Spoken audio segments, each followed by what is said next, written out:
Hello and welcome to Finextra. I'm Thea George and I'm here with James Rendell of CA Technologies. We're at EBA Day 2016 in Milan and we're discussing trends in e-commerce fraud prevention. James, thank you for joining me. Thank you, Thea. So what are some of the best practice approaches being taken to combat card not present and e-commerce fraud?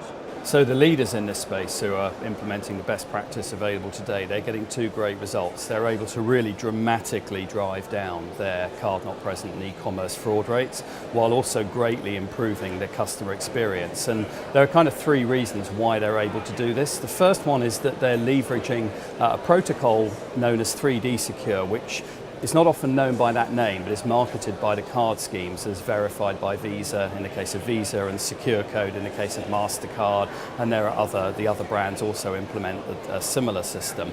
And the critical thing that this does is it makes very rich data about the e-commerce transaction available to the issuing bank to enable them to really evaluate how likely it is that this transaction is fraudulent.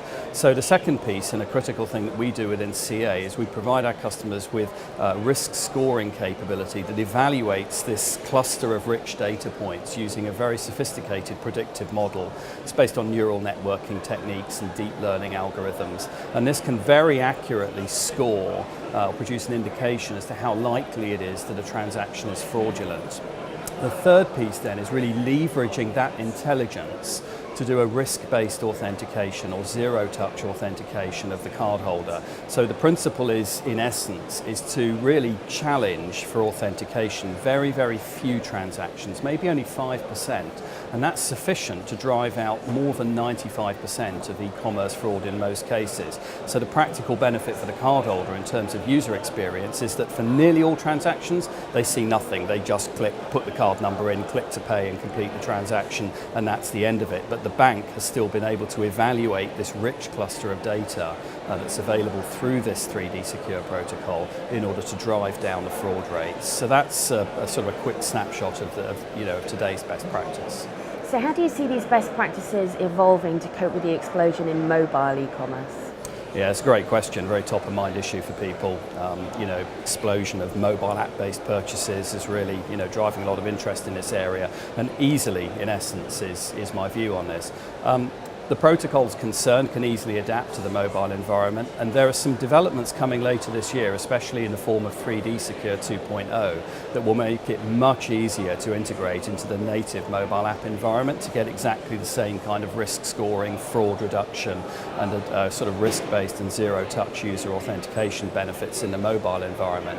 There's one other important differentiator as well, which is that in being able to identify the mobile device involved in a transaction, that's a very good indicator of the likelihood of fraud in a transaction. In essence, if you can see that fraud has been attempted on a device previously, you can use that intelligence on the next transaction to make a better fraud prevention decision.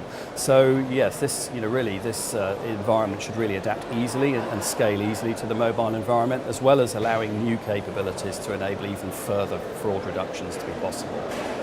So what do you think the future holds then for e-commerce fraud prevention? And I'm thinking here about things like PSD2, blockchain. So there's lots of technologies in play at the moment, and so I think that it's very easy to focus actually on the technologies that are going to provide magic answers to lots of problems, and they may well do. But I think actually it's us, the humans in the system, who are often the weakest link. So if we look at what's possible with predictive modeling and evaluating transaction risk in the way that I've been describing, these models are very good at understanding typical user behavior in an e-commerce environment.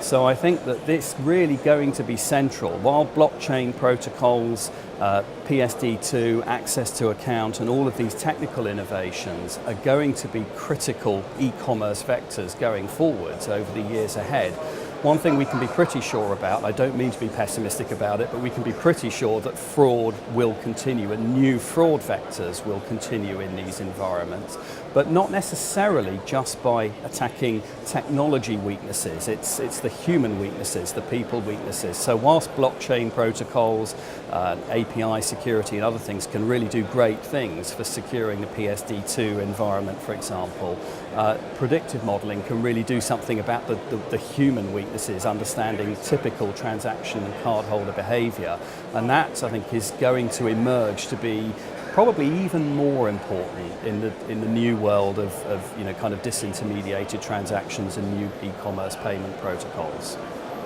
James, this has been brilliant. Thank you very much indeed again. And thank you for watching.